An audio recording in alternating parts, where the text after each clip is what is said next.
शक्ति के प्रधानता से 3 संप्रदाय बताए गए हैं उपासना पद्धति से, केरलीय मत, गौड़ीय मत और काश्मीरी मत, जिसमें केरलीय मत की केंद्र भूमि केरल है, गौड़ीय मत की केंद्र भूमि बंगाल है और कश्मीर मत की केंद्र भूमि कश्मीर है।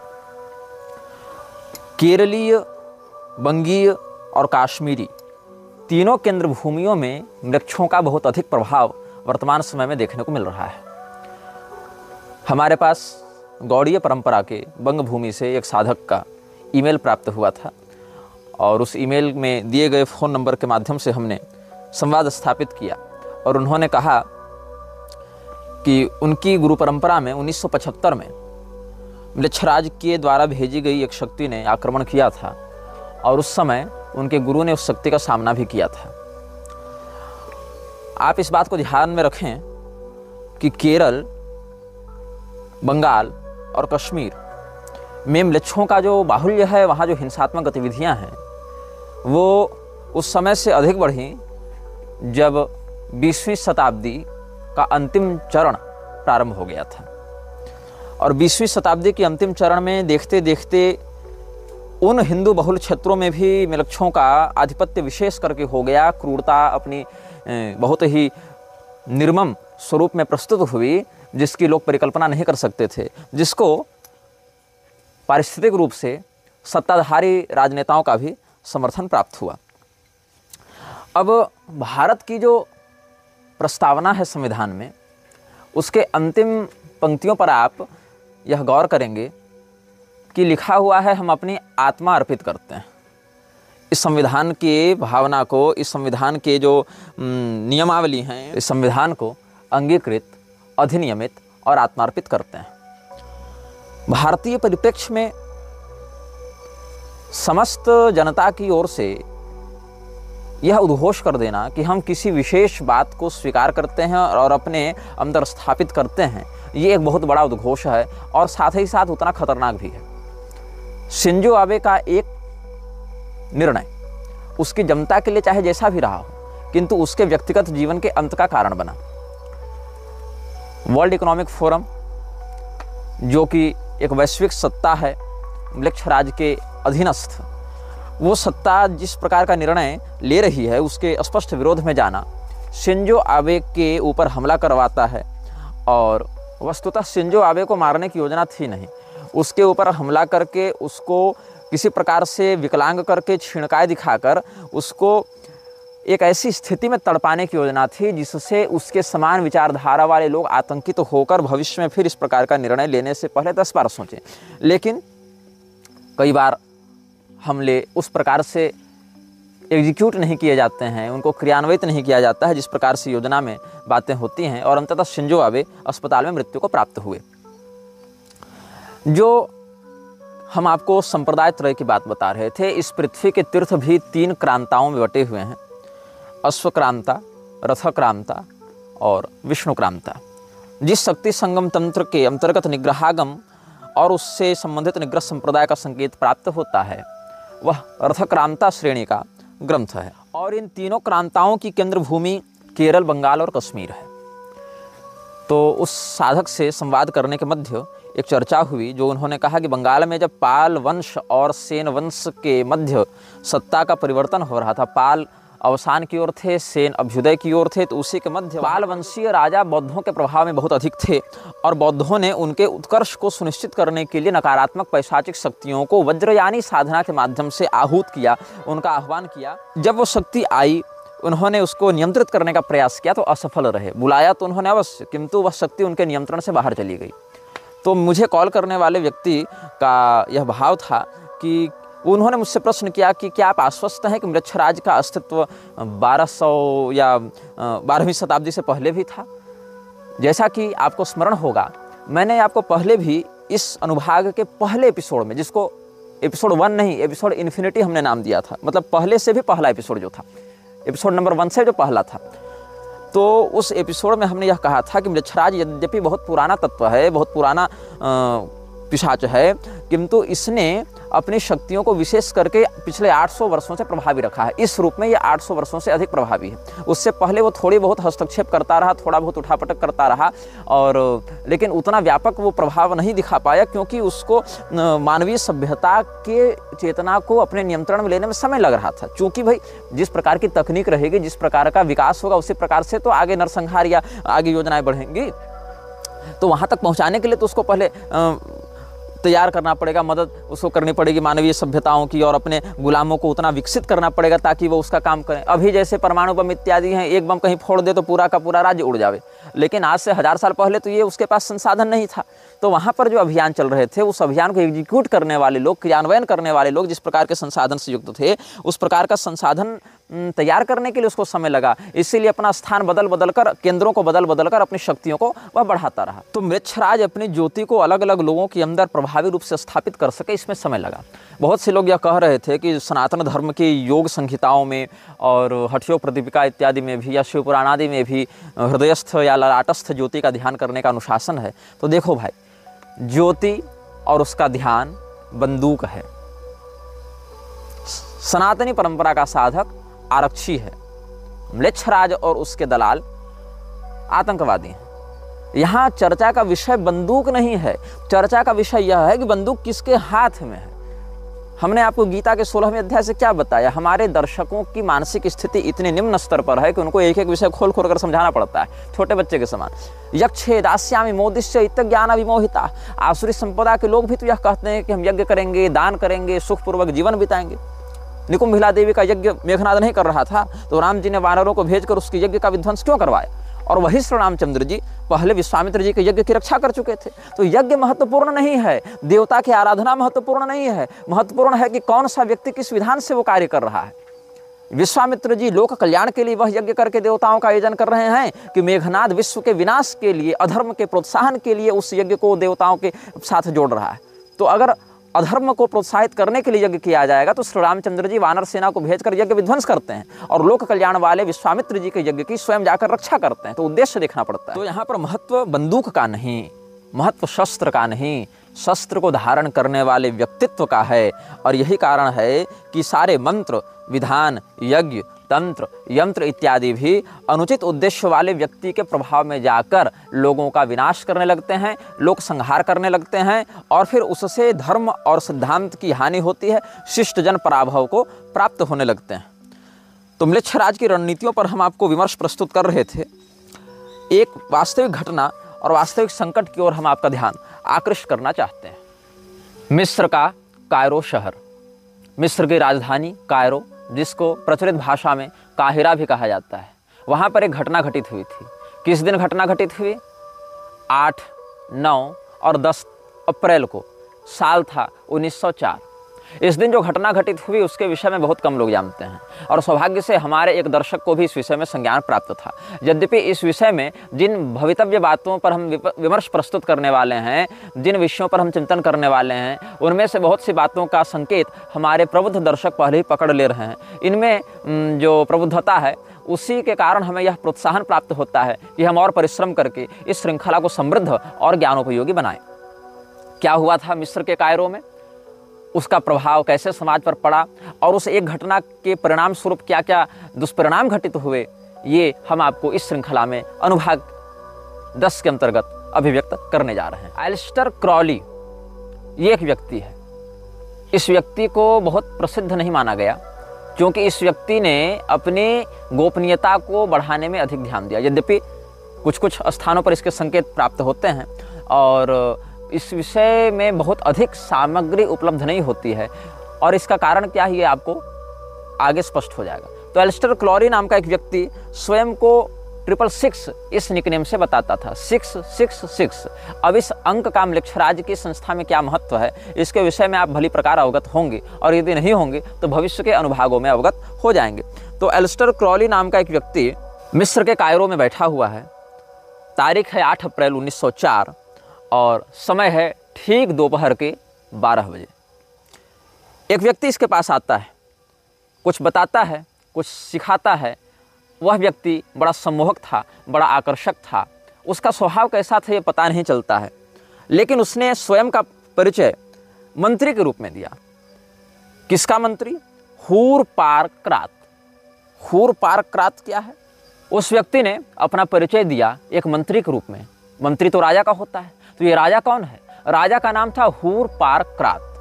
हूरपारक्रात म्लेच्छ भाषा का एक शब्द है जिसका अनुवाद अगर आप अंग्रेजी में करें तो होता है लॉर्ड ऑफ साइलेंस।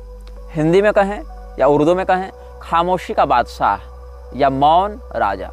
यदि आप हमारे पिछले अनुभागों को ध्यान से देखे होंगे तो वहाँ पर भविष्य पुराण, श्रीमद् भागवत और विष्णु पुराण के आधार पर हमने कहा था कि पूर्व काल में ही ऋषि महर्षियों ने एक ऐसे राजा की या राजवंश की उद्घोषणा कर रखी थी जो मौन नरपति के नाम से, मौन राजा के नाम से प्रसिद्ध होंगे।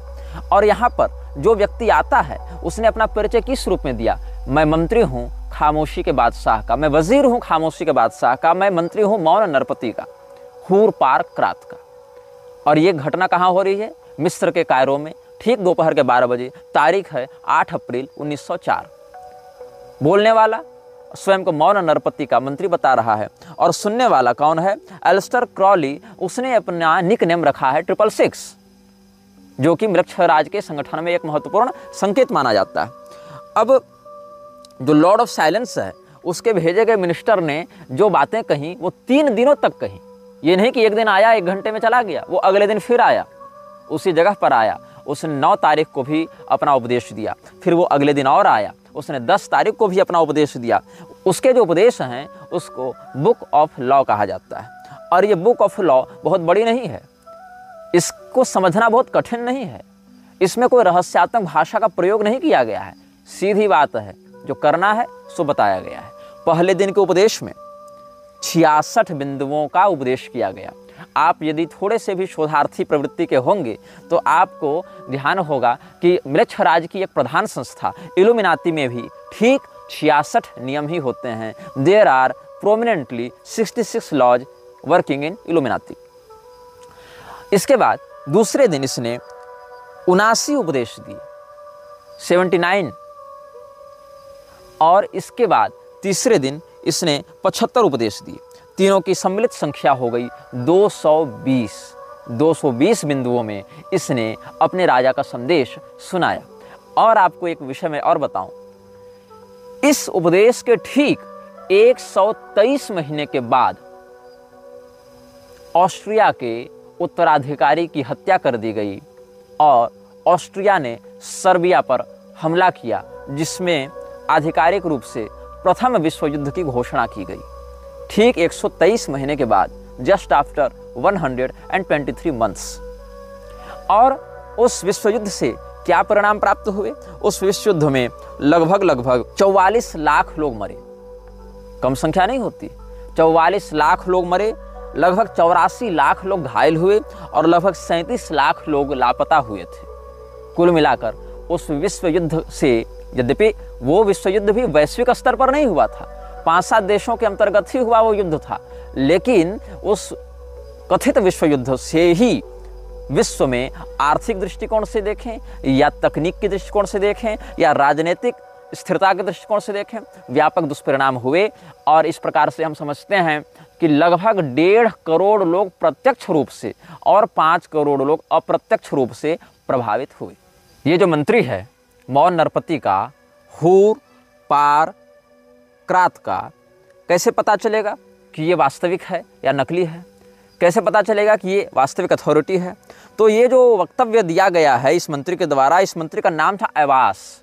इसने अपना परिचय दिया मंत्री ऐवास के रूप में।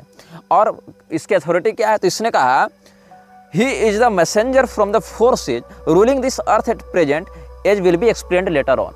मैं उन शक्तियों का दूत हूँ जो इस पृथ्वी पर वर्तमान में शासन कर रहे हैं। मेरा नाम है ऐवास और मैं खामोशी के बादशाह का वजीर हूँ, ऐसा उसने बताया। तो इसको साबित कैसे किया जाएगा? ऐसे, या तो वो कुछ ऐसी जानकारी दे, ऐसा कुछ ज्ञान दे जो किसी उपलब्ध मनुष्य के पास न हो, या किसी ऐसी शक्ति का प्रदर्शन करे जो किसी मनुष्य के पास उपलब्ध ना हो, या तो ज्ञान बल से या तो पराक्रम से वह अपने अद्वितीय होने का प्रमाण दे।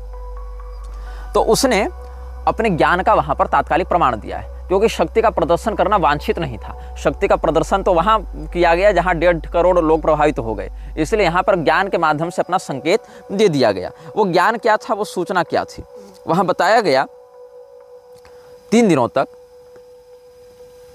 और जो बातें कही गई हैं उन बातों को आप कड़ी मिलाकर देखते जाएंगे तो बहुत कुछ आपको अनुभूतियाँ अंदर से होंगी। म्लेच्छराज किसी का सगा नहीं है। म्लेच्छराज न ईसाइयों का सगा है, न मुसलमानों का सगा है, न बौद्धों का सगा है, न यहूदियों का सगा है, न नास्तिकों का सगा है, न हिंदुओं का सगा है। वो बस अपने गुलाम तैयार करता है, उन गुलामों के माध्यम से अव्यवस्था, हिंसा और उपद्रव को जन्म देता है, जिससे अधर्म की वृद्धि होती है, जिससे उसकी शक्तियाँ बढ़ती हैं। बस इतना ही उसका स्वार्थ है। और उसने सबों को धोखा दिया है। उसने मूसा को भी धोखा दिया, ईसा को भी धोखा दिया, मोहम्मद को भी धोखा दिया, बौद्धों को भी धोखा दिया, भारतीयों को भी धोखा दिया, सबको उसने धोखा दिया। और उसने जिन नरपतियों के माध्यम से अपने संदेश को व्यक्त किया है, वहाँ पर यह बात स्पष्ट की गई है कि लोग उसके प्रतिनिधि को तो जानेंगे प्रधानता से, लेकिन उसे स्वयं में नहीं जान पाएंगे कि वो प्रतिनिधि है किसका। मतलब the second authority will be known as prime. जो उसका प्रतिनिधि होगा या जो उसका छद्म रूप होगा, उसी को लोग वास्तविक मान लेंगे। तो म्लेच्छराज के ऐसे रूप भी जो हम आपको वर्णित करते हैं, जो अन्य लोग अनुभव करते हैं, उनमें एक बहुत बड़ी संभावना यह रहती है कि वो भी एक सूडो चेहरा बनाकर चल रहा हो अपने वास्तविक रूप को छिपाने के लिए, ताकि हम वहाँ तक पहुँच न सकें। लेकिन जिस प्रकार का वह स्वयं को प्रदर्शित करता है, कम से कम उतना भी हम जान जाएं प्रारंभ में, तो हमारे लिए कम से कम शत्रु को पहचानना और उससे लड़ने के लिए तैयार होना अपेक्षाकृत अधिक सरल हो जाएगा। इसने अपने परिचय को देने के लिए मिस्री सभ्यता के कुछ शब्दों का प्रयोग किया है, जैसे कि रा, जैसे कि होरस, जैसे कि ओसाइरिस। इन नामों का इसने प्रयोग किया है। और ये कौन है वास्तव में, इसको यदि आपको जानना है और मनोरंजक तरीके से समझना है तो आप एक फिल्म देख लेंगे, द गॉड्स ऑफ इजिप्ट। ये उपदेश भी इजिप्ट में ही दिया जा रहा है, तो वहाँ के निवासी या वहाँ की सभ्यता के लोग अच्छे से कनेक्ट कर सकें इसकी बातों से, इसके लिए इसने उन नामों का प्रयोग किया है। तो इसने बताया कि आजकल के जो राजनेता हैं, आजकल के जो पॉलिटिशियंस हैं, जो कम्युनिस्ट्स हैं, या जो फांसीवादी हैं, या और भी प्रकार के जो डेमोक्रेट होल्डर्स हैं, वो क्या है, अबॉर्टिव बर्थ्स ऑफ चाइल्ड।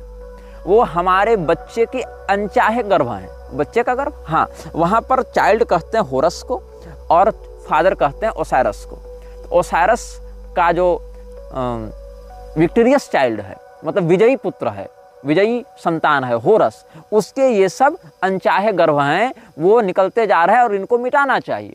मतलब इनकी भी कोई वास्तविक दीर्घस्थायिनी सत्ता नहीं रहेगी। These are abortive births of child. और चाइल्ड कौन है, होरस। होरस किसका चाइल्ड है, ओसाइरस का चाइल्ड है। और इन शब्दों को आप ठीक से समझ सकें, इसके लिए आप गॉड्स ऑफ इजिप्ट देख सकते हैं, यदि आप थोड़े सरलता से जल्दी समझना चाहते हैं। और अगर आप गहरा अध्ययन करना चाहते हैं तो मिस्री सभ्यता में जिस प्रकार के देवताओं की आराधना होती थी, उसको समझने के लिए आप मेरी एक पुस्तक पढ़ सकते हैं, a brief history of immortals of non Hindu civilisations. ये मेरी पुस्तक बहुत पहले प्रकाशित हुई थी और आप इसमें सामान्य परिचय इनका प्राप्त कर सकते हैं। ये कोई धार्मिक पुस्तक नहीं है, लेकिन इन बातों को समझने के लिए एक शोध ग्रंथ के रूप में इसका प्रयोग आप कर सकते हैं। ये निःशुल्क उपलब्ध भी है ऑनलाइन, इसकी PDF उपलब्ध है, brief history of immortals of non Hindu civilisations. एक बात इसमें कही गई है, जहाँ पर इसने अपना घर बताया है, मिस्री भाषा के अंतर्गत इन बातों का आप समझेंगे। आवश्यक नहीं कि संस्कृत में भी ऐसे ही प्राप्त हों। जैसे हमने हूर पारक्रात बताया, हूर पारक्रात का अनुवाद संस्कृत में होता है मौन नरपति, अंग्रेजी में होता है साइलेंट लॉर्ड या लॉर्ड ऑफ साइलेंस, ऐसे कह सकते हैं। लेकिन यहाँ हूर पारक्रात के मंत्री के रूप में अपना परिचय दिया गया। वैसे इसने अपने घर का परिचय दिया है खाब। खाब कहा है, खाब शब्द जो है वो मिलता जुलता कहीं न कहीं काबा से, KABA या KHABA और KHABS, इसमें वर्ण की दृष्टि से, अक्षरामनाय की दृष्टि से कुछ साम्यता प्राप्त हो सकती है। तो इसने क्या कहा, पहले दिन के उपदेश के 8वें बिंदु में इसने कहा है, the khaps is in the खू, नॉट द खू इन द खाप्स। अब बताओ ये क्या अर्थ होगा। खू कहते हैं अनुयायी को, खाब कहते हैं निवास को। तो हमारा जो मुख्यालय है वो वस्तुतः हमारे अनुयायियों के अंदर है। हमारे अनुयायी हमारे मुख्यालय में नहीं रहते, हमारा मुख्यालय ही हमारे अनुयायियों के अंदर रहता है। ईश्वर सर्वभूतानां हृदयेषु अर्जुन तिष्ठति, भ्रामयन् सर्वभूतानि यंत्रारूढ़ानि मायया। तो इसी प्रकार से पिशाच भी प्रयास करते हैं कि हम दहराकाश में प्रवेश कर जावें। दहराकाश क्या है, ये थोड़ा ऊपर का विषय हो गया, इसको दहराधिकरण वाले समझ जाएंगे ब्रह्मसूत्र में, और नहीं तो आरुणयो दहरम ऐसा वेद स्तुति में भी भागवत महापुराण में मिल जाता है। भाव है कि अणुरणीयान की जो स्थिति है वही दहर कहलाती है, वही दहराकाश उसको वेदांत की भाषा में कहा जाता है। तो वहाँ प्रवेश करने के लिए पैशाचिक शक्तियाँ लालायित रहती हैं। वहाँ अगर घुस जावें तो वो पूरे विश्व की सत्ता पर नियंत्रण कर लेंगे, लेकिन वहाँ प्रवेश हो पाना तो बड़े बड़े योगियों के लिए संभव नहीं, तो ये पिशाच वहाँ पर घुस नहीं पाते। तब क्या करते हैं, ये बाहर से आवरण लेते हैं। जैसे हम किसी के घर के अंदर तो कब्जा नहीं कर सके, तो बाहर से उसके खिड़की दरवाजे में ताला मार दो, उसको अंदर ही अंदर कैद कर दो। तो अविद्या की वह गांठ, अविद्या का वह आवरण इतना दृढ़ हो जाए कि जीव को अंतस्थित ब्रह्म का बोध ही न हो सके, और मध्य में एक आवरण कर दे माया के माध्यम से। ये माया जो आवृत करती है वो कौन है? यदि आपको कलिपुरुष के पूर्वजों का अनुभव होगा जो हमने वर्णन किया था, तो उससे 2 पीढ़ी पहले माया की उत्पत्ति हुई थी, जहाँ से क्रोध, हिंसा इत्यादि उत्पन्न हुए हैं। वहाँ से फिर कलिपुरुष और दुरुक्ति इत्यादि का उद्भव हुआ है। ये सब आपको पिछले अनुभागों में प्राप्त हो जाएंगे। तो वही माया का प्रयोग करके ये कलिपुरुष इन पैशाचिक शक्तियों को लोगों के हृदय में स्थापित करने का कार्य करता है। तो मुख्यालय कहाँ है? हृदय के अंदर है। और किस रूप में प्राप्त है? ये कहते हैं वर्शिप देन द खाप्स, अपने हृदय में स्थित मेरे मुख्यालय की पूजा करो, and behold my light shed over you, और मेरा प्रकाश अपने ऊपर आने दो।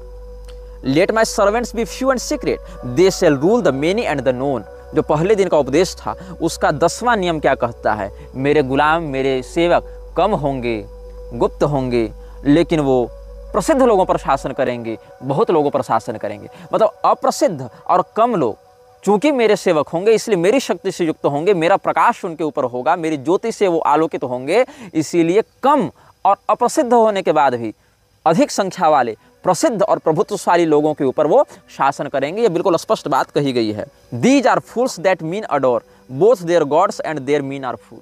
ये लोग जिसकी उपासना करते हैं वो भी मूर्ख है, और उसकी उपासना करने वाले भी मूर्ख हैं। ऐसा इसने अपना भाव व्यक्त किया है। इसमें एक तीसरा विषय कहा गया है, every man and every women is a star. प्रत्येक पुरुष और प्रत्येक स्त्री एक तारा है। आप म्लेच्छराज के बहुत सी संस्थाओं में सितारे का, 6 कोण वाले सितारे का निशान बहुत स्पष्टता से देख सकते हैं, कोई गुप्त बात नहीं है। यही पहले दिन के उपदेश में 8 अप्रैल 1904 ईस्वी को कायरो शहर में दोपहर 12 बजे जो तीसरा नियम बताया गया, वहां पर कहा गया every man and every woman is a star. तो कहीं कहीं 5, कहीं कहीं 6, और कुछ संस्थाओं में 3 कोणों वाले त्रिकोण को या पंचकोण, षटकोण इत्यादि सितारों को भी अभिव्यक्त किया गया है उस संस्था के ग्रेडिंग के आधार पर। अब सुनो, इसके आगे जो संकेत है वो बहुत स्पष्ट है। 56वां नियम यह कहता है, ध्यान से सुनना, expect him not from the east nor from the west, for from no expected house comes that child. Om, all words are sacred and all prophets true, save only that they understand a little, solve the first half of the equation, leave the second unattacked, but thou hast all in the clear light and some though not all in the dark। हमारे राजा के आगमन की जो प्रतीक्षा है वो पूर्व से मत करो, पश्चिम से भी मत करो। मतलब पूर्णतया जो पूर्वी देश हैं वहाँ से भी वह नहीं आएगा, और पूर्णतया जो पश्चिमी देश है वहाँ से भी वह नहीं आएगा, वो मध्य से आएगा। और मध्य में कहाँ से आएगा, इसका संकेत हम आपको इन्फिनिटी एपिसोड में कर चुके हैं। हम आपको पहले ही बता चुके हैं कि किस प्रकार के सभ्यताओं के क्षेत्र से वह आएगा, और आपको नक्शों से भी हम इस बात को समझा चुके हैं, और उस बात का स्पष्ट संकेत यहाँ पर प्राप्त होता है। Expect him not from the east nor from the west, और उसमें भी किसी एक घर से वो आएगा ऐसी बात नहीं है। For from not no expected house comes that child. हर शब्द पवित्र है और हर पैगंबर सच्चा है। ओम, ऐसा उसने कहा, AUM ऐसा लिखने के बाद कहा है। All words are sacred and all prophets true. लेकिन इस बात को ध्यान में रखना कि ये जितने भी लोग हैं वो आधी बात ही बताते हैं, पूरी बात नहीं बताते हैं। इन सब में कॉमन क्या है, ये सब मेरी ज्योति से आलोकित है। चाहे ईसा आवा, चाहे मूसा आवा, चाहे पैगंबर आवा, चाहे कोई आवा, ये सब मेरी ज्योति से आलोकित हैं, किंतु आधी बात ही जानते हैं, आधी बात ही बता सकते हैं। ये पूर्वार्ध तो बताते हैं, लेकिन उसका उत्तरार्ध जो है, जो उसका दूसरा पहलू है, उसको ये छूते भी नहीं। ये इसने स्पष्ट किया है। Come all you and learn the secret that hath not yet been revealed. मेरे पास आओ और उस रहस्य को जानो जो आज तक प्रकाशित नहीं किया गया। I Hadit am the complement of Nu my bride, I am not extended and Khabs is the name of my house. ये सब उसने परिचय दिया अपना। और यह कहा, yet she shall be known and I never. उसके विषय में लोग जानेंगे, मेरी शक्ति के विषय में लोग जानेंगे, जिसको नू कहा गया है यहाँ पर मिस्री भाषा में नू कहा गया है। मेरी शक्ति के विषय में लोग जानेंगे लेकिन मुझे नहीं जानेंगे। एक संकेत और भी समझ सकते हैं कि म्लेच्छराज के प्रभाव को लोग समझ पाते हैं कि हाँ कुछ तो है गड़बड़, कुछ तो ऐसा है जो खटक रहा है मन में, लेकिन वो कहाँ से आ रहा है वो नहीं समझ पाते। तो ये she shall be known and I never. और देखो, आई am the flame that Burns in every heart of man and in the core of every star. I am life and the giver of life, yet therefore is the knowledge of me the knowledge of death. मैं ही जिंदगी हूँ, मैं ही जिंदगी देने वाला हूँ, इसीलिए मेरे विषय में जो जानता है वही मौत के विषय में जानता है। मैं ही वह ज्वाला हूँ जो प्रत्येक मनुष्य के हृदय में जल रही है, मैं ही वह ज्वाला हूँ जो हर एक सितारे के अंदर जल रही है। 15वां बिंदु यह कहता है कि मैं परफेक्ट हूँ, मुझ में कोई दोष नहीं या मुझ में कोई कमी नहीं। For I am perfect being not and my number is 9 by the fools, but with the just I am 8 and 1 in 8, which is vital, for I am none indeed. The empress and the king are not for me, for there is a further secret. एक रहस्य की यहाँ चर्चा और करता है जिसको समझना बड़ा कठिन है। उसका ये कहना है कि जो लोग मेरे विषय में जानना चाहते हैं या बताते हैं वो अक्सर मेरा संकेत 9 की संख्या से करते हैं, लेकिन मैं 9 की संख्या में नहीं हूँ। मेरा वास्तविक स्थान 8 में से 1 का है। अब ये 9 और क्या है और 8 में से 1 क्या है, ये व्यापक चिंतन का विषय है, क्योंकि यहाँ पर भी इसको there is a further secret ऐसा कहा गया है। 18वां बिंदु यह कहता है, these are dead, these fellows they feel not. जो समाज के लोग हैं वो मर चुके हैं, मुर्दा हैं। ये सब जो गुलाम है वो मेरा अनुभव नहीं कर सकते। We are not for the poor and sad, the lords of the earth are our kinsfolk. जो इस पृथ्वी पर शासन करते हुए दिखते हैं, जैसे कि बड़े बड़े प्रधानमंत्री, राष्ट्रपति, जनरल और डिक्टेटर्स, ये सब कौन हैं? ये सब हमारे ही सगे संबंधी हैं, हमारे ही भाई बंधु हैं। हम गरीब और उदास लोगों के लिए यहाँ पर नहीं हैं, हम प्रसन्न और धनी धनाढ़ प्रभुत्वशाली लोगों के लिए यहाँ पर उपस्थित हैं। ऐसा संदेश वाहक ने अपने स्वामी का संदेश व्यक्त किया है। आगे के बिंदुओं पर आप ध्यान दें। We have nothing with the outcast and the unfit, let them die in their misery. जो लोग जाति से बहिष्कृत हैं, जो लोग कमज़ोर हैं, जाति से बहिष्कृत मतलब आउटकास्ट यहाँ पर भारतीय जाति व्यवस्था के रूप में लागू नहीं होगा। आउटकास्ट, हाफ कास्ट, ये सब शब्दों को समझने के लिए आप पश्चिम के परिप्रेक्ष्य में जो कास्टेज में उसको समझेंगे तो आपको यह पता चलेगा कि जो लोग गरीब होते थे, दबे कुचले होते थे, गुलाम होते थे, उनको जाति से निकाला जाता था। भारत में ऐसा नहीं था। भारत में जघन्य कृत्य करने वाले को ब्राह्मण होने के बाद भी समाज से निकाल दिया जाता था, लेकिन वहाँ ऐसा नहीं। वहाँ जो धनाढ़ नहीं है वो आउटकास्ट हो जाता था, आउटलॉ हो जाता था। तो ये क्या कह रहा है कि जो लोग धनाढ़ नहीं और जो गरीब हैं उनको उनकी भूखमरी में मरने दो, क्योंकि उनको कुछ भी महसूस नहीं हो रहा है। ये ताकतवर लोगों का नियम है। This is our law and the joy of the world. यही विश्व की खुशी है कि उन लोगों को तकलीफ में रहने दो, उन लोगों को मरने दो। Think not o king upon that lie that do those must die. दो का यू हो जाता है फिर यहाँ पर। इसने अपना परिचय दिया। कौन है ये? आई एम अलोन, मैं अकेला हूँ। There is no god where I am. जहाँ मैं रहता हूँ वहाँ ईश्वर नहीं रहता। यहाँ गॉड शब्द जो कि अंग्रेजी में, मिस्री भाषा को फिर अंग्रेजी में ट्रांसलेट किया गया है, इसीलिए इसमें गॉड का प्रयोग किया गया है। तो there is no god where I am, जहाँ मैं हूँ वहाँ ईश्वर नहीं है। अब देखिए, ब्रह्म सत्ता का तो कण कण में वास है। ब्रह्म सत्ता से इतर तो ब्रह्मांड में कुछ है नहीं। जब नाम ही ब्रह्मांड है तो ब्रह्म सत्ता से इतर क्या होगा उसमें? तो कहीं पर अगर यह कहा जाए कि यहाँ ईश्वर का वास नहीं है तो वहाँ तात्पर्य है वहाँ पर पवित्रता का, दिव्य संपदा का, सत्व गुण का अभाव है, ऐसा कहा जाएगा। बाकी ईश्वर का वास तो विष्ठा में भी है, ईश्वर का वास तो मलमूत्र में भी है। तो मलमूत्र को हम पूजा रूम में जाकर रख तो नहीं देते ये कहकर कि यहाँ ईश्वर का वास है। व्यवहार्य दृष्टि से कहाँ पर ईश्वर है, कहाँ नहीं है, ऐसा समझना चाहिए। जहाँ पर धर्म का, पवित्रता का, सत्वनिष्ठा का वास है वहाँ पर यह समझना चाहिए कि जहाँ पर मैं हूँ वहाँ पर ये सब नहीं रहते हैं। मैं अकेला हूँ। और मैं कौन हूँ? I am the snake that gives knowledge and delight and bright glory and stir the hearts of man with drunkenness. मैं नशे से लोगों के दिल को भर देता हूँ। मैं वह सांप हूँ जो तुमको ज्ञान देता है। और इसका आप एक समन्वय आदम और हव्वा के प्रकरण से कर सकते हैं, जहाँ ज्ञान का फल खाने के लिए शैतान ने सांप को उदाहरण करके उनको उकसाया था। तो यहाँ पर ये बात कहीं ना कहीं मिल रही है। इस घटना का यहाँ से सामंजस्य देखने को मिल रहा है। You are against the people o my chosen, मैंने तुमको चुना है और तुम अब मेरे हो गए, इसलिए तुमको बाकी लोगों के विरुद्ध होना पड़ेगा। I am the secret serpent coiled about to spring, in my coiling there is joy, there is great danger in me, for who do not understand these runes shall make a great miss. मैं स्वयं में एक बहुत बड़ा खतरा हूं। I am not in danger, I am the danger, यही कहना चाह रहा है। There is great danger in me, for who do not understand this Ron's shell make a great miss. जो मेरे संकेत को नहीं समझ रहे वो बहुत बड़े छलावे में हैं। Now curse upon because and his kin may because he accursed forever, if will stops and cries why invoking, because that will stops and does not, if power asks why then is power weakness। ये कहता है कि सत्ता कौन है जो कभी प्रतिप्रश्न न करे। अगर कोई पूछ रहा है कि क्यों, तो इसका अर्थ है वो सत्ताधारी नहीं है। सत्ताधारी प्रश्न नहीं करता कि क्यों, वो यह नहीं पूछता कि क्यों। जो लोग सुलेमानी परंपरा के तांत्रिकों को जानते होंगे या इस्लामी पीरवाणी तंत्र के मंत्रों को जानते होंगे या उस प्रकार के काले जिन्नात हमजात इत्यादि की सिद्धि के विषय में रुचि रखते होंगे, वो जानते होंगे वहाँ सुलेमान की दुहाई दी जाती है नकारात्मक शक्तियों से लड़ने के लिए, अपनी सुरक्षा करने के लिए, या उनको बुलाने के लिए भी कई बार जिन्नात इत्यादि की शक्तियों के लिए इस्लामी तांत्रिक जो हैं वो इस प्रकार का कार्य किया करते हैं। और इसका बहुत बड़ा प्रयोग लव जिहाद इत्यादि में भी किया जाता है, या लोगों की संपदा का हनन करने के लिए भी किया जाता है। और इसका बहुत प्रत्यक्ष और व्यापक प्रभाव समाज में देखने को मिलता है। मेरे कई परिचित इस प्रकार से पीड़ित भी रहे और बाद में मुक्त भी हुए।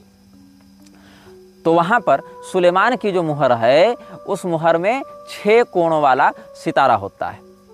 और सुलेमान और उसकी जो शैतानी परंपरा है जो कि म्लेच्छराज के अभियान को आगे बढ़ाने में बहुत सहयोगी सिद्ध होती है, उसको हम रणनीतिक चलचित्रों के बाद स्पष्ट करेंगे। तो इसने फिर आगे नियम में कहा है कि तुम हमारे जो लोग हो, जगो, उठो, O my people, rise up and awake, let the rituals be rightly performed with joy and beauty, there are rituals of the elements and feasts of the time. बहुत प्रकार के रिचुअल करने के लिए आमंत्रित करता है। 3 दिनों का रिचुअल करते हैं ये लोग, चूंकि 3 दिनों तक जो उपदेश दिया गया था ना, अ feast for the 3 days of the writing of the book of the law, ये सब कहा गया। अ feast for the supreme ritual and a feast for the equinox of the gods, a feast for fire, a feast for water, a feast for life and a greater feast for death. आग के लिए एक दावत दो, पानी के लिए एक दावत दो, जिंदगी के लिए एक दावत दो, लेकिन इससे बड़ी दावत होनी चाहिए मौत के लिए।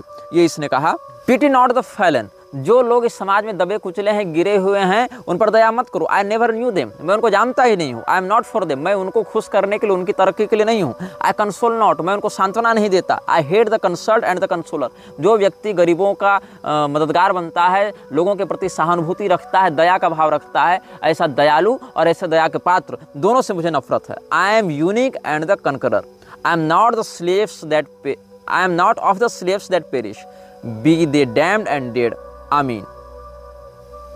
मैं अद्वितीय हूँ, मैं विजेता हूँ, मैं वो गुलाम नहीं जो कभी नष्ट हो जाएगा। जो गुलाम हैं वो अपने जो गुर्बत है उसमें पड़े रहें और मर जाएं, यही मैं चाहता हूँ, इसने कहा।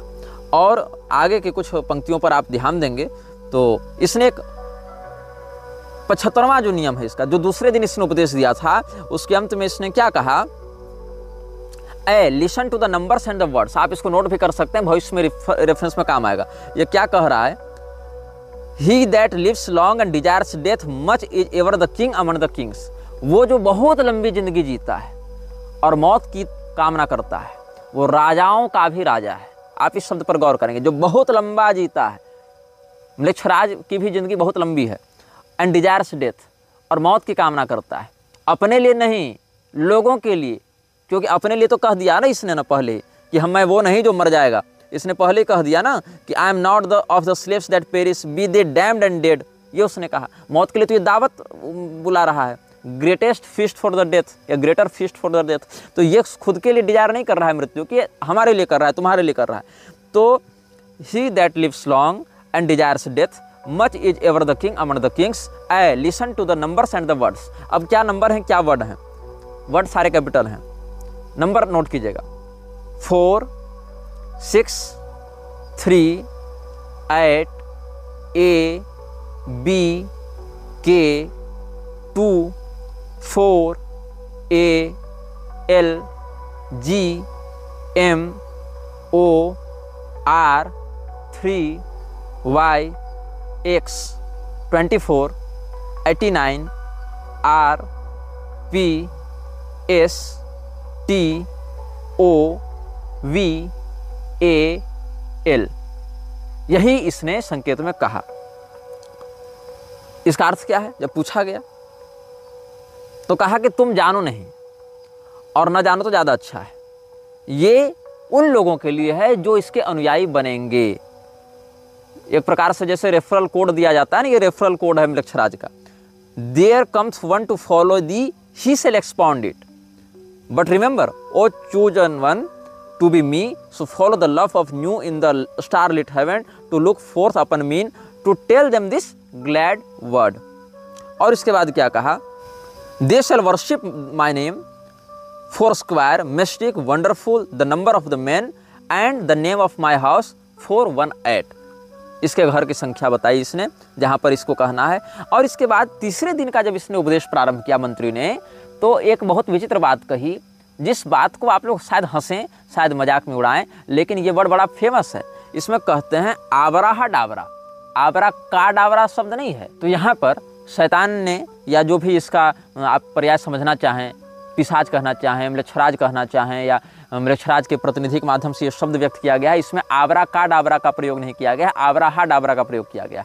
आबरा का डाबरा इस शब्द का प्रयोग यहूदी इत्यादि करते हैं, जो कि ईश्वरीय उल्लास के शब्द के रूप में प्रयोग किया जाता है, जिसमें अपनी कामनाओं को सत्य सिद्ध होने की भावना रखी जाती है। इसीलिए जो जादूगर हैं वो इस शब्द का प्रयोग करते हैं कि हमने जिस प्रकार का जादू यहाँ संकल्पित किया है, या जिस प्रकार का चमत्कार हम यहाँ दिखाना चाहते हैं, वो हमारी सारी कल्पना सामने वाले को दिखने लगे, वो सारा सत्य हो जाए। आबरा का डाबरा इस शब्द का सामान्यार्थ होता है कि मैं जैसा बोलता हूँ वैसा ही बनाता हूँ। मतलब हमारी जो रचना है वो हमारे शब्द का अनुसरण करेगी। ऋषिणाम पुनराद्यानाम वाचम अर्थोनुधावति, ये सनातन सिद्धांत में कहा जाता है, लेकिन इसको ये म्लेच्छ सिद्धांत में कहते हैं आबरा का डाबरा। लेकिन ये जो शैतानी तत्व है, ये जो नकारात्मक शक्तियां हैं, इन्होंने कहा आबरा हा डाबरा। और इसने अपना परिचय क्या दिया? इसलिए बताया there is division hither home word, there is a word not known. एक शब्द है जो अपरिचित है, अप्रसिद्ध है। Spelling is defunct, all is not out, beware hold, raise the spell of राहुड क्यूट। ये कोई मिस्री शब्द होगा। Now let it be first understood that I am God of war and of vengeance। मैं बदले का, संहार का, युद्ध का देवता हूँ, इसको तुम सबसे पहले समझ जाओ। पुरी के शंकराचार्य जी के वचनों को जिसने ध्यान से सुना होगा, उन्होंने मृक्षराज के विषय में क्या कहा था? भविष्य में होने वाले भीषण संहार के पात्र को तैयार करने की भूमिका इसकी है। और यहाँ पर ये क्या कह रहा है? Let it be first understood that I am a God of war and of vengeance, I shall deal hardly with them। और इसके आगे के नियमों पर इसने कहा है dung it about with enginery of war, I will give you a war engine, और lurk withdraw upon them, this is the law of the battle of the conquest, thus shall my worship be about my secret house। ये सब इसने कहा है। और I say it shall not fade but miraculous color shall come back to it day after day, choose it in locked glass for a proof to the world, get the stir of revealing itself, set it in my secret temple, and the temple is already right disposed, and it shall be your qibla forever। ये सब इसने बताया है। Worship me with fire and blood, मेरी उपासना आग से और खून से करो। Worship me with swords and with spears, मेरी पूजा भाले से और तलवार से करो। Let the woman be girt with a sword before me, let blood flow to my name, trample down the heathen, be upon them O warrior, I will give you of their flesh to eat। मैं तुमको उनकी चमड़ियाँ दूंगा ताकि तुम खा सको उन्हें। और sacrifice cattle little and big after a child, एक बच्चे की बलि देने के बाद एक पशु की बलि देना, ऐसा इसने अपनी पूजा की पद्धति में ऐसा कहा है। Sacrifice cattle little and big after a child but not now, लेकिन अभी मत देना। You shall see that our O blessed beast and you the scarlet concubine of his desire, आगे फिर इसने इसी प्रकार से कुछ कुछ बातें कही हैं। और किसी से डरना मत, क्योंकि तुम मेरे अनुयायी हो गए तो तुम्हें किसी से भय करने की आवश्यकता नहीं। न किसी मनुष्य से डरना, न किसी प्रारब्ध से डरना, न किसी देवता से डरना, न किसी पैसे से डरना, न लोगों की उपहास से डरना। मैं तुम्हारी ताकत हूँ, मैं तुम्हारी भुजाओं की शक्ति हूँ। Fear not at all, fear neither men nor fates nor gods nor anything. Money fear not nor laughter of the folly nor any other power in heaven or upon the earth and under the earth. ऊपर की जो स्वर्ग की जो सत्ताएं हैं या पृथ्वी की जो सत्ताएं हैं या उससे नीचे पाताल की जो सत्ताएं हैं, किसी से मत डरना। Nor any power in the heaven or upon the earth or under the earth. Nu is your refuge as Hadit your light and I am the strength, force, vigor of your arms. Mercy let be off. Damn them who pity, kill and torture, spare not be upon them. उनको मारो, उनको तड़पाओ, दया को अपने दिल से निकाल कर फेंको। इस प्रकार से इसने एक बहुत महत्वपूर्ण निर्देश दिया है जिस पर अगर आपका ध्यान हो। Set up my image in the east, पूर्वी सभ्यताओं में मेरी छवि स्थापित करो। You shall buy thee an image which I shall show you, special, not unlike the one you knowest, and it shall be suddenly easy for you to do this। इसमें Shakespeare वाली कुछ अंग्रेजी लगाई गई है जिसको अभी के अनुसार कन्वर्ट करके मुझे समझना पड़ रहा है। तो मेरी छवि पूर्व में स्थापित करो, पूर्वी सभ्यताओं में। पूर्व में कौन है? वहाँ से भारत इत्यादि हैं, तो वहाँ स्थापित करो। और जो छवि मैं तुम्हें दिखा रहा हूँ उस छवि को वहाँ स्थापित करो। और ये छवि बहुत ज़्यादा प्रसिद्ध नहीं है, ऐसा इसने कहा। आगे देखिए, other images group around me to support me. जो दूसरी इसकी छवियां हैं, लोग मेरा उपहास कर रहे थे यह कहते हुए कि इसने तो बाइबल का नाम बता दिया, इसने तो कुरान से नाम बता दिया, इसने तो देखो मिस्र की सभ्यता से बता दिया, इसने तो ईरान से बता दिया। देखो मेरे इन चलचित्रों को देखकर मेरे विरोधी स्वयं को बड़ा इंटेलेक्चुअल दिखाते हुए, मेरा उपहास करते हुए यह कह रहे थे कि अरे निग्रहाचार्य ने तो क्या किया, इस सभ्यता से ये नाम चुरा लिया, इससे ये नाम चुरा लिया, इससे ये नाम चुरा लिया, और सबको जोड़ जाड़ कर परोस दिया और कह दिया कि यही शैतान है, यही है, और एक काल्पनिक कहानी गढ़ दी थोड़ा थोड़ा मटेरियल सबसे चुरा कर। ऐसा नहीं है। 10 अप्रैल 1904 को कायरो शहर में जब ये उपदेश पूरा होने वाला था, उस समय क्या कहता है ये जो दूत है उस स्वघोषित वैश्विक शासक का, क्या कहता है कि मेरी बहुत सी छवियां हैं और वो सारी छवियां जो हैं वो तुम्हारे लिए उपास्य हैं, उनमें सारी छवियों की तुम पूजा करोगे। और ये सारी जो मेरे नाम हैं, मेरे जो चेहरे हैं या मेरे जो रूप हैं, वो सारे मेरे चारों ओर मेरा समर्थन करने के लिए, मेरी शक्ति को बढ़ाने के लिए होते हैं। The other images group around me to support me. 22वां नंबर देखिए 3रे अध्याय का।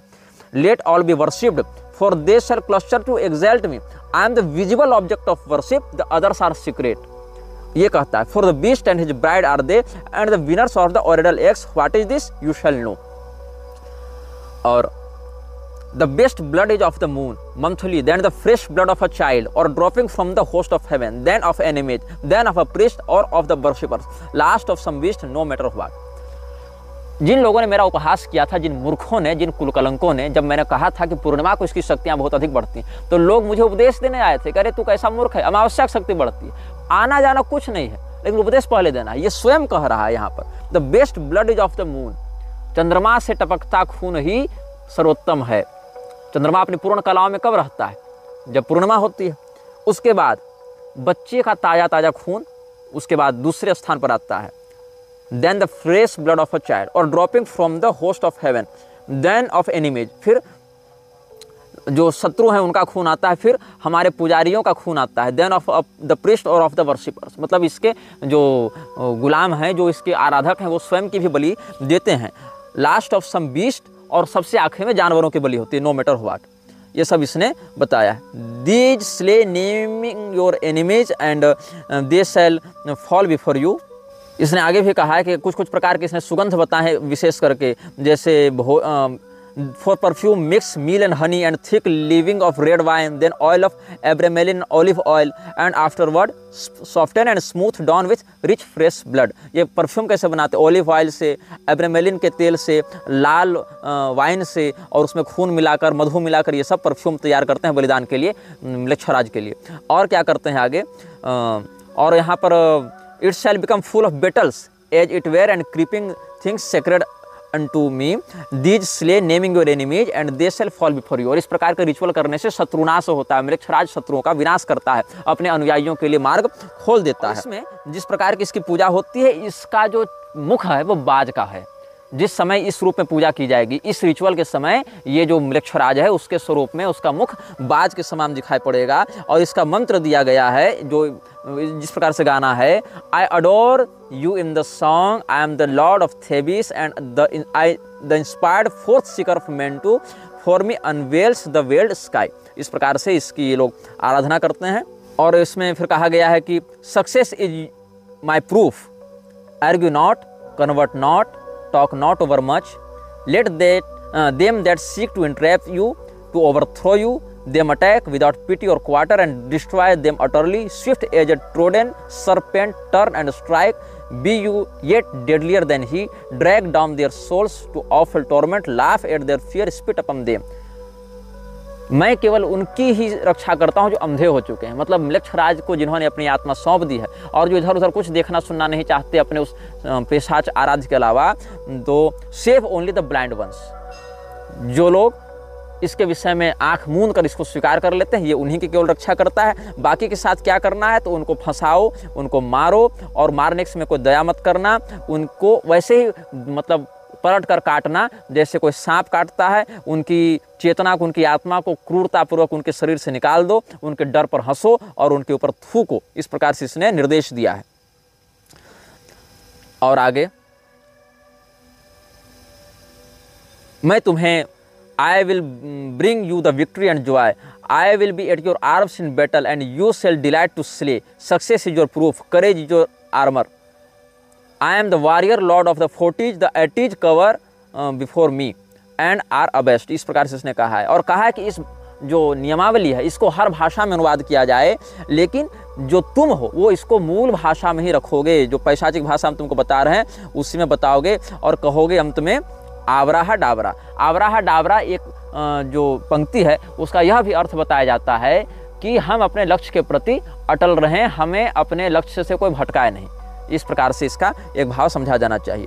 और इसके बाद जो अंतिम दिन के उपदेश हैं 48वें नंबर से देखो। पहले तो कहता है मैं अपने स्थान में जा रहा हूं, I M in a secret for fold word, मैं एक गुप्त पहेली में छिपा हुआ हूं। The blasphemy against all God's of mean, जितने प्रकार के देवताओं के लोग आराधक हैं या जितने प्रकार की शक्तियों का आराधना करते हैं उनके ऊपर मैं लानत भेजता हूं, उनको मैं अपना द्रोही ठहराता हूं। कर्स देम कर्स देम कर्स देम, मैं उनको शाप देता हूं। और ईसा को भी भेजा था इसने, लेकिन ईसा से जब इसका काम निपट गया, क्योंकि ईसा इसके प्रभाव में नहीं आ पाया पूर्णतया।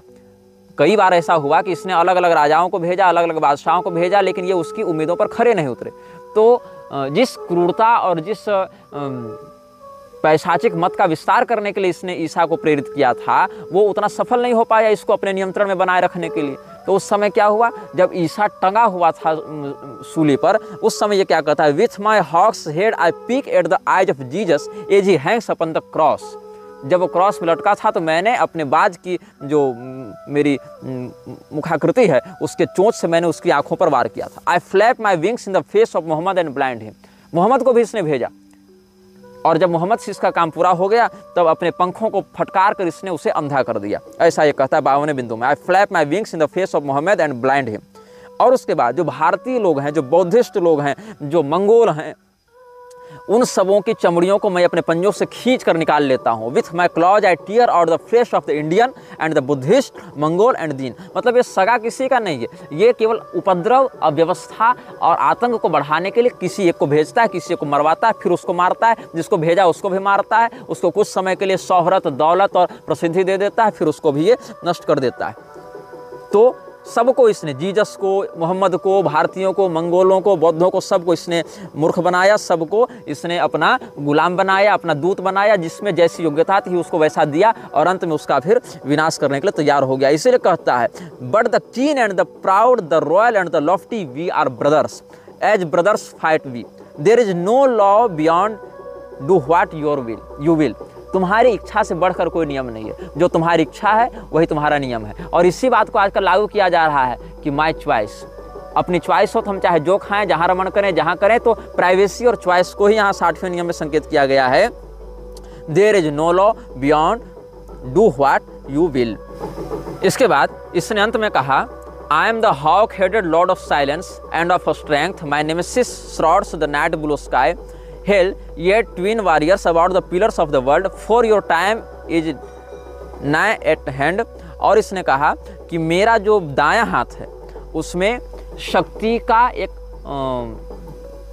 दंड है, मतलब एक डबल वैंड ऑफ पावर, शक्ति का एक वैंड है, जैसे मैजिकल वैंड होता है ना, शक्ति का एक शक्ति दंड है, तो डबल वैंड ऑफ पावर है। और जो बायां हाथ है मेरा वो खाली है, but my left hand is empty for I have crushed an universe and no remains, क्योंकि मैं इस पूरे विश्व को दबाकर नष्ट कर देना चाहता हूँ और उसी के लिए मेरा यह कार्य है।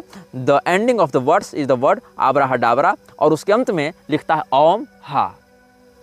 ओम हा, ओंकार के आगे विसर्ग इसने लगाया है।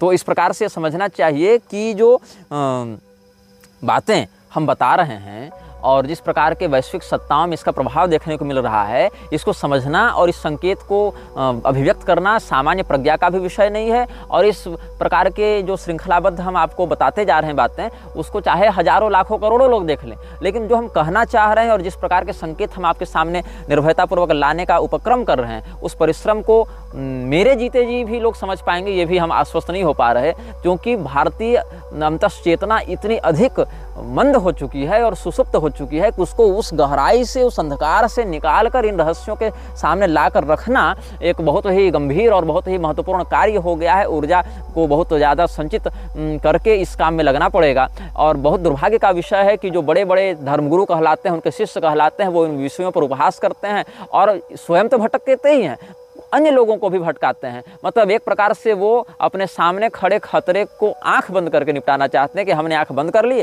तो खतरा हमारे ऊपर से टल गया। 8, 9, 10 तारीख अप्रैल महीने की कायरो शहर में दोपहर 12 से 1 बजे तक 3 दिनों तक ये उपदेश दिया गया था और इस उपदेश को बुक ऑफ लॉ में लिखा गया है। इस उपदेश को जब 123 महीने बीत गए तो प्रथम विश्व युद्ध प्रारंभ हुआ, जिसमें 44 लाख लोग मरे थे, 84 लाख लोग घायल हुए थे और लगभग 37 लाख लोग लापता हुए थे। यह वीडियो जल्द ही हटा दिया जा सकता है। कृपया थर्ड पार्टी ऐप्स का उपयोग करके डाउनलोड करें। आप इस वीडियो को अपने चैनल पर फिर से अपलोड भी कर सकते हैं।